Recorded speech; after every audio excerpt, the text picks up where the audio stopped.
अस्सलाम वालेकुम। अल्लाह हम सबको एक दूसरे को समझने और एक दूसरे की मदद करने की तौफीक अता फरमाए। आज का वाक़या शबीर शफ़क़त साहब ने सुना है। ये कहते हैं कि मैं प्राइवेट सिक्योरिटी में काम करता था और हमारे लिए जो रातें होती थी वो दिन की तरह होती थी और जो दिन होते थे वो रातों की तरह। बस ऐसे ही वक़्त बच्चों के लिए हलाल रिज़्क़ कमाते कमाते गुज़र रहा था। कह रहे हैं कि मैंने बड़े बड़े पॉलिटिशियंस, बड़ी बड़ी सेलिब्रिटीज़, उनके यहाँ सिक्योरिटी का काम किया। अभी हाल ही में एक शख्सियत थी जिनके यहाँ पे ये सिक्योरिटी का काम कर रहे थे। कहते हैं वैसे तो बड़ी जगहों पे बड़े बड़े वाक़यात भी हुए हैं मेरे साथ, लेकिन इनके घर के मामलात कुछ अजीबो गरीब ही थे, समझ से बाहर थे। कह रहे अभी 2-4 दिन हुए थे हम लोगों ने इनके घर ड्यूटी करना शुरू की। इनको काफ़ी जगह से कत्ल की धमकियां भी मिली हुई थी, बड़े परेशान भी थे इस हवाले से ये, लेकिन उस हवाले से इनको इतना डर नहीं था। डर इनको किसी और चीज़ का था। खैर कह रहे हैं कि ऐसे ही हमारे वहाँ पे इनके बंगले पर जो इनका फार्म हाउस था वहाँ पे दिन गुजर रहे थे। माशाल्लाह से घर में हर चीज़ थी दुनिया जहान की, किचन गार्डनिंग होती थी और वहीं पे ज़बरदस्त से पौधे भी लगे हुए थे और फल फ्रूट वगैरह भी वहीं पे ही उगते थे और स्पेशल इनके गांव से भी आते होते थे और इनकी अपनी ज़मीन थी जिधर से आटा वगैरह आता होता था। यानी बड़ी बेहतरीन लाइफ थी उनकी ज़िंदगी में, उनकी कोई कमी नहीं थी किसी भी चीज़ की और वो सुकून से अपनी ज़िंदगी गुजार रहे थे। कह रहे रात दिन वहीं पे हम लोग ड्यूटी कर रहे थे। अभी थोड़ा सा टाइम ही हुआ था कि साहब ना रात को बेल बजा के अपने कमरे की ना, तो उस वक्त मुझे ही इजाज़त थी सिर्फ सिक्योरिटी में से उनके रूम तक जाने की।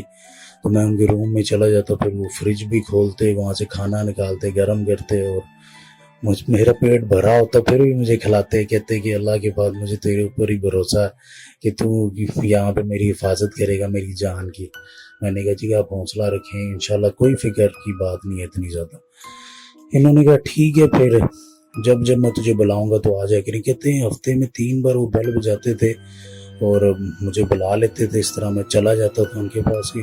अब एक दिन इन्होंने उनको छत पे देखा। अब इन्हें ये हुआ कि छत पे अकेले फिर रहे हैं, अल्लाह रहम करे कहीं कोई मसला ना हो जाए। भागे भागे छत पे गए, इनको वो नीचे ही मिल गए। अब ये परेशान हो गए कि मैंने अभी छत पे देखा तो वहां से उतरने में भी इतना टाइम हो गया, बुजुर्ग आदमी किस तरह नीचे उतर गए। खैर फिर ऐसा वो बाकी जो सिक्योरिटी वाले थे उन्होंने कहा हमारे साथ भी काफ़ी बार ऐसा हो चुका है कि हमने भी छत पे साहब को उनके बच्चों को फिरते देखा, लेकिन हकीकत में वो वहाँ पे नहीं होते। खैर ये चीज़ से बड़े ज़्यादा परेशान हुए। इनको हुआ कि ये क्या है, ये ऐसी चीज़ें देखने के आदी नहीं थे ये ज़्यादा। इनको एक बड़ा अजीबो गरीब सा लगा कि मैंने तो अपनी आंखों से देखा। फिर एक दफ़ा साहब ने बुलाया इनको दोबारा से और इनको इशारा किया। कहते हैं कि वो अलमारी के पीछे क्या है, ये मुझे सोने नहीं देता, पूरी रात जागता हूँ मैं, तो फिर फजर की अज़ानें होती हैं तो सोता हूँ। इन्होंने अलमारी के पीछे देखा तो इन्हें कुछ भी नहीं नज़र आया। फिर से एक और बार उनने यूं बुलाया कि अलमारी के पीछे क्या है। इन्हें कुछ हल्का सा महसूस हुआ साया सा, लेकिन फिर आगे चला गया। फिर साहब की आदत थी खाना वगैरह खाते इनके साथ और फजर के वक्त नमाज पढ़ के सो जाते। लेकिन तीसरी बार इन्होंने भी कुछ देखा और कह रहे ऐसा चौथी बार हुआ तो वाज़े वजूद देखा मैंने और मैं बड़ा डर गया। वो साहब कहते ही मुझे सोने नहीं देता और फिर साहब खुद सो गए और मुझे वो नजर आता रहा और अचानक ही कहीं गायब हो गया।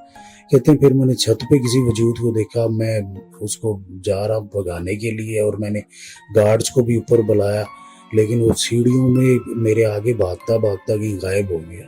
कह रहे फिर ऐसा दूसरी दफ़ा हुआ तो मैंने उसकी शक्ल देखी तो बहुत शदीद जली हुई जैसे शक्ल हो और उसके हाथ की कह रहे जैसे 3 उंगलियां और बहुत ख़तरनाक सा।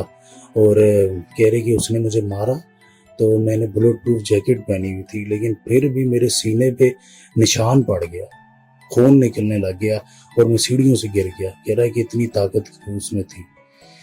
अब ये परेशान हुए कि पता नहीं अल्लाह जाने क्या मसला। इन्होंने अपने बीवी बच्चों को बता दिया मसला कि वहाँ पे जिधर मैं रहता हूँ तो वो साहब जी तो बड़े अच्छे हैं, लेकिन ये मसला। तो कह रहे कि उनके घर वालों को हो कि किसी रूहानी किसी जगह पे दिखाएं। खैर उन्होंने रूहानी जगह पे तो नहीं दिखाया और गार्ड की अच्छी खासी, और ये जो थे शबीर साहब, इनकी अच्छी खासी बेइज्जती कर दी उन्होंने कि आप लोग कितने बैकवर्ड हैं, आप लोगों की वजह से ये हाल है दुनिया का। वो कहाँ पे पहुंच गए अंग्रेज, उन्होंने रॉकेट बना लिया, मार्स में पहुंच गया और आप अभी तक ये बाबाओं की ये वो इनको कह रहे कि बहुत ज्यादा मेरी बेइज्जती कर दी। خیر مجھے ہی معافیاں مانگنی پڑی ان سے، لیکن اب میرے گھر والے مجھ سے بضد تھے کہ یہ کام آپ ادھر ڈیوٹی نہ کریں، کم از کم ابھی بچوں کو آپ کی ضرورت ہے۔ اور وہاں کے بارے میں یہ بھی مشہور تھا، انہوں نے پتہ کرایا، کہہ رہے ہیں کہ صاحب کی چھت پہ ایک گارڈ نے خودکشی بھی کی تھی۔ اب اسی چیز کا خوف ان کے گھر والوں کو زیادہ تھا، وہ گاؤں کے لوگ تھے، دیہاتی لوگ تھے، انہوں نے ان کو کہا کہ جی آپ جاب چھوڑ دیں۔ کہتے جاب تو نہیں، میں شفٹ کر لیتا ہوں۔ کہتا پھر شفٹ کر لیں آپ، لیکن ادھر آپ کو نہیں ہم نے کام کرنے دینا۔ انہوں نے پھر صاحب سے اجازت لی تو صاحب نے ان کا ہاتھ پکڑ کے زور سے دعایا، کہا کہ بیٹے تو نہ جا، چل باقیوں کی اپنی، تیرے سے تو میری خاص محبت ہے۔ تو انہوں نے کہا صاحب جی جانا میں بھی نہیں چاہتا، لیکن میرے گھر والوں نے اس طرح مجھے کہا۔ کہتے ہیں پھر تھوڑے عرصے کے بعد مجھے خبر ملی کہ صاحب کو بڑا برا ہارٹ اٹیک آیا، اور بڑا دکھ ہوا انہیں کہ اللہ رحم کرے کہ میں ہسپتال بھی ملنے گیا، ان سے ملاقات ہوئی، لیکن ان کی حالت بہت عجیب تھی، وہ بات کرنے کی کنڈیشن میں نہیں تھے۔ انہوں نے آنکھیں جھپکی، تھوڑا سارا لایا مجھے دیکھ کے، اور پھر ڈاکٹروں نے کہا کہ جی اب انہیں ریسٹ کرنے دیں، اب ان کی فیملی کا ٹائم ہے ملنے کا۔ کہہ رہے میں افسوس کر کے نیچے آ گیا وہاں پہ، اور باقی گارڈ سے میں نے فون کر کے پوچھا کہ یار کیا مسئلہ ہے، تو وہ کہہ رہے کہ وہی جی مسئلہ صاحب جی کو اب رات کو بہت زیادہ ڈر لگتا ہے، صاحب جی چیخیں مارتے ہیں، رات کو روتے ہیں، اور ان کے گھر سے رونے کی آوازیں آنا شروع ہو جاتی ہیں، اور ہمیں کمرے میں جانے کی اجازت بھی نہیں ہے اب کسی گارڈ کو، ان کے اپنے بچے ہی دیکھتے ہیں معاملات۔ کہہ رہے کہ اسی طرح اب جو معاملات تھے چل رہے تھے۔ 2 دن کے بعد کہہ رہے کہ صاحب کو نا بڑا شدید قسم کا کوئی اٹیک آیا، ان کو اسپتال لے جاتے ہی نا ان کی ڈیتھ ہو گئی، اور اسپتال لے جا کے پتہ چلا کہ جی برین ہیمریج ہو گیا تھا ان کو، تو اس کی وجہ سے ان کی آن دی اسپاٹ ہی کس قسم کا تھا وہ برین ہیمریج کہ ان کی ڈیتھ ہو گئی تھی۔ اسپتال میں جا کے صرف کنفرمیشن ہی کی۔ کہہ رہے کہ مجھے بڑا افسوس ہوا کہ ان کے گھر والے بجائے بڑے بڑے اسپتال لے جانے کے ان کو کسی روحانی جگہ یا کسی روحانی عمل کو دکھا دیتے تو ان کے ساتھ شاید یہ مسئلہ نہ ہوتا، ان کی زندگی تھوڑی بہت جو اللہ تعالیٰ نے دن لکھے ہیں وہ تکلیف میں نہ گزرتے اتنی زیادہ کہ وہ اتنی شدید تکلیف میں چلے گئے۔ میرے ساتھ بڑے اچھے تھے، مجھے کھانا کھلاتے تھے، مجھے پتر کہہ کے بلاتے تھے، مجھے یار کہہ کے آواز دیتے تھے، میرے کندھے پہ ہاتھ رکھتے تھے، کہتے بڑے شفقت والے تھے میرے ساتھ نا، بڑی ان کی محبت تھی۔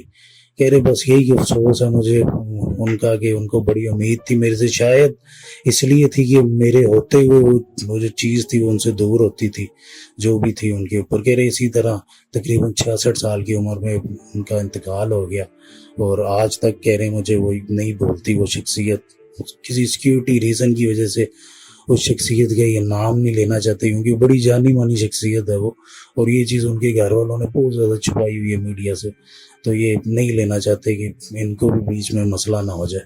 بس یہی تھا آج کا واقعہ۔